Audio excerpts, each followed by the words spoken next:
Saipung MLA and NPP leader Santa Maria Shylla has expressed confidence that the party will win the upcoming KHADC and JHADC election with absolute majority. Speaking to media persons, she said that the party needs to bring more development to the people, and the NPP-led MDA government has brought huge schemes and development for all constituencies of the state.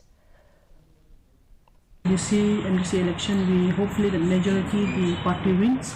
We are working very hard, and maximum I'm quite sure that we should win this time. In Gentle Hills, yes, we are ready for the elections.